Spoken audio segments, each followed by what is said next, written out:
Days of drizzling rain followed by days of sun and warmth, just the perfect pattern to get this garden kick-started and growing into the summer season.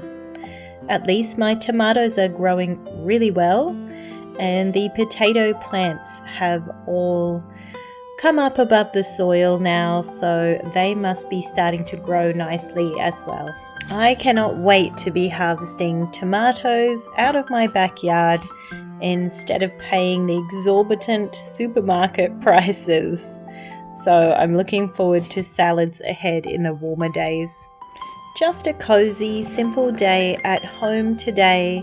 I want to get a couple of good meals done and maybe some kind of tasty snack, something I can have just a simple afternoon tea from to feed all my people. Tomorrow will be busier, but today is just for cooking. Now, I love food. You might be able to tell that from my channel here at Valley View Living. I love food. I love to read about it. I love cooking, and I also enjoy watching other homemakers cooking as well. And lately I've been reading about ancestral eating. So basically the idea of eating what your ancestors would have eaten and what you, I suppose, have biologically grown or developed to tolerate in your diet.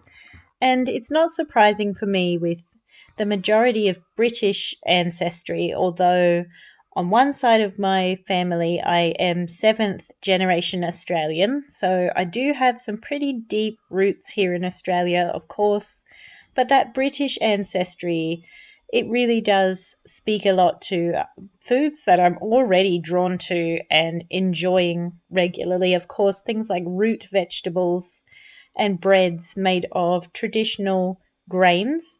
It was interesting to read how modern white flour is truly, and even wheat flour is one of the more modern grains that we use for bread now, but traditionally it would have been more things like oats and barley and even spelt. So I found that really interesting to read about, and then just looking at the British ancestry typically being pretty good at managing dairy in the diet. So even though fresh milk, it seems, wasn't traditionally consumed all that often, it was often fermented into things like yogurt and, of course, preserved into cheese and churned into butter and all those good things.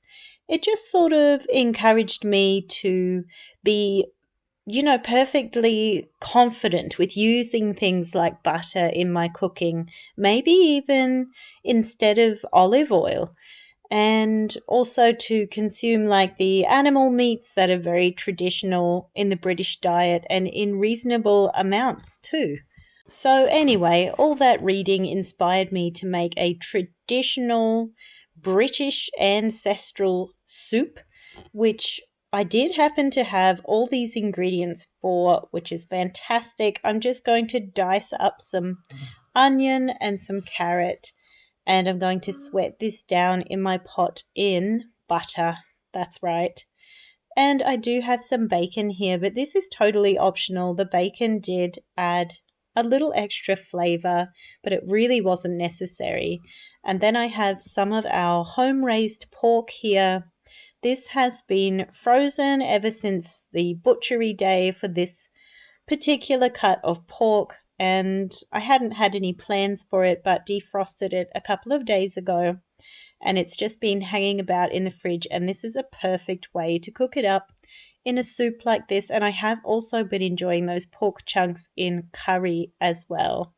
Now, I've just got thyme growing in the garden. I have so much thyme at the moment, so it is perfect traditional herb and lends so well to these flavors.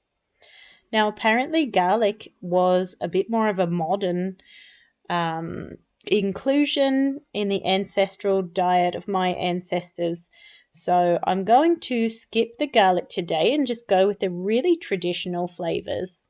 And definitely I know that potatoes are a real mainstay of this traditional diet.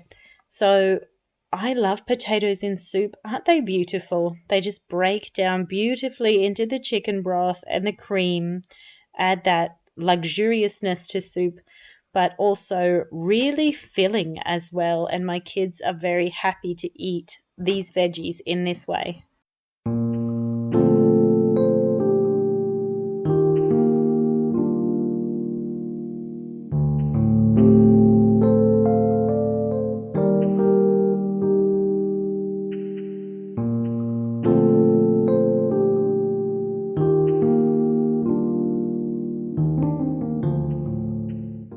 The more that I really look at our daily diet and our needs here on our little homestead to keep our family fed, the more that I value potatoes and the more that I plan to grow them as a staple crop here on our property.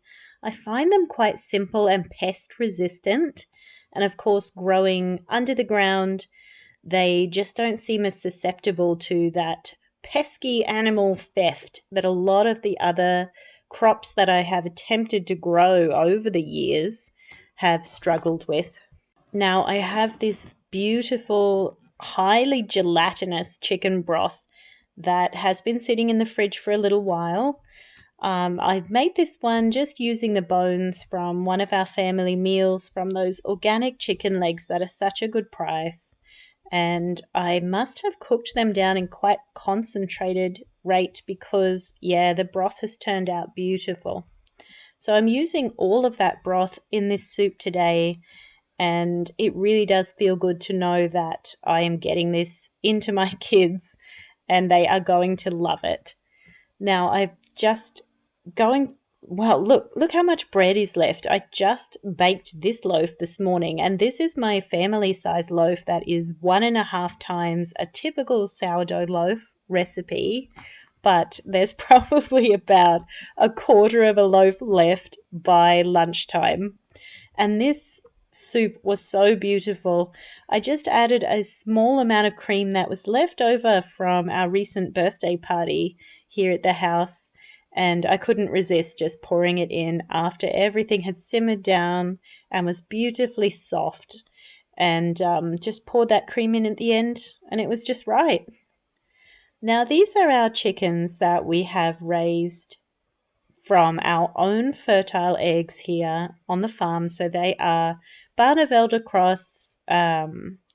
We've got a few purebred, and then we've got some Sussex cross and also some Araucana cross, the Easter egg coloured layers, the ones that lay the blue eggs.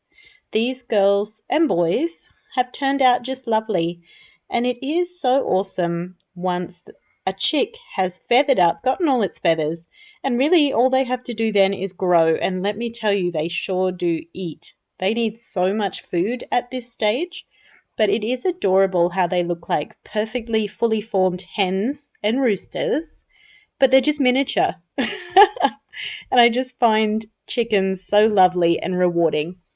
So they are hanging around at the moment, but they may have to be sold over the next season. We'll see how we go. So my girls, Hazel and Cream, are still very much hanging in there, still looking more and more pregnant every day. And Cream, especially our first time untested heifer, she is even just struggling to get up right now from her rest position. So I feel like most all the time when I'm looking out at the paddock, she is resting. And I know that means she must be getting close, and she's feeling it. She's tired. And watching her get up today to come and have her hay feed in the afternoon, she was just slow and creaky, and it just took me straight back to all my third trimester memories, let me tell you. So I don't know, maybe you can't tell how big they look on the film, but yeah, they have big, big bellies. They look so wide from the front especially, and I'm just so excited and waiting to see these calves.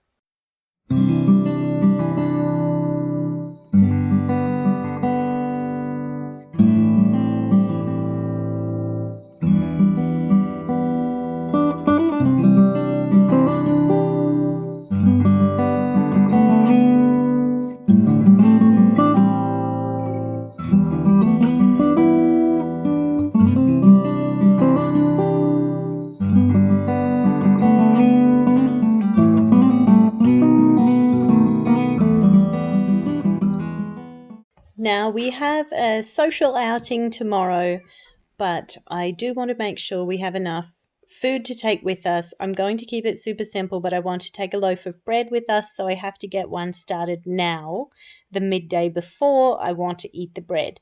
So I'm going to get that. I am gradually increasing the amount of wholemeal flour in my sourdough loaves and just experimenting with where I can take that and still keep it tasting good and having a great texture. Now, in my research of this ancestral eating, something else that was suggested as, well tolerated with my British ancestry, and my husband is very much the same. He has some European as well, but mostly British, and that was oats. So oats, honey, butter, and we're going to add some pumpkin seeds and sunflower seeds and make some very simple muesli bars, mostly for the kids, but I bet that we adults will be picking at it as well. Now I'm going to add some cinnamon in there for flavor, which is probably not all that traditional, depending how far back we go, I suppose.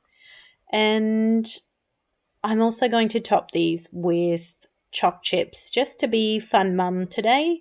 We've got some chocolate in the fridge left over from that birthday party, and this is exactly why I love having it around the house, is just those sort of adding a little something extra unexpected to some of my afternoon baking now and then.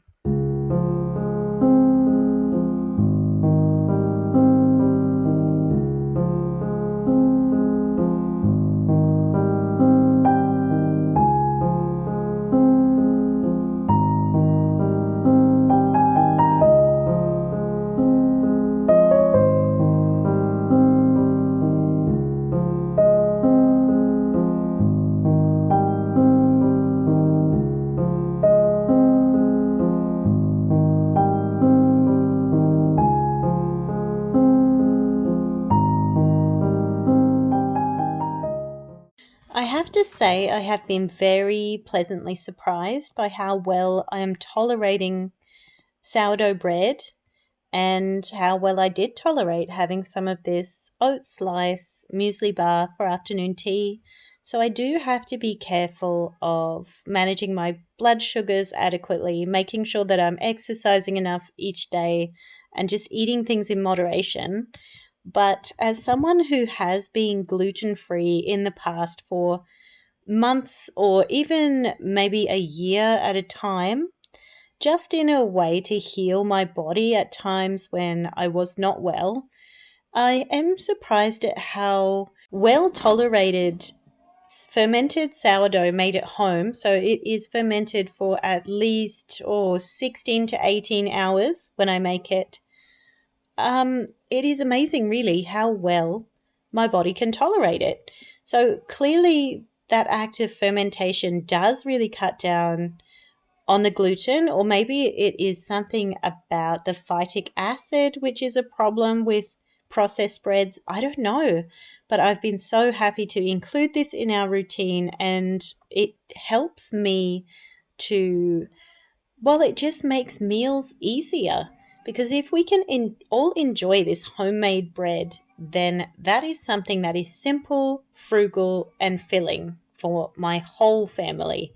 And that to me is really worth the time and energy investment, which are really quite negligible when comparing it to the product I end up with. Now, we were impatient as usual and tried to cut this muesli bar into slices before it cooled completely. If you are more patient than I am, it will not fall apart like it did for us. Nevertheless, everybody ate it. Don't worry about that. Thanks for joining me today, and if you have enjoyed this, please do like, comment, or subscribe, and I'll see you next time. Bye!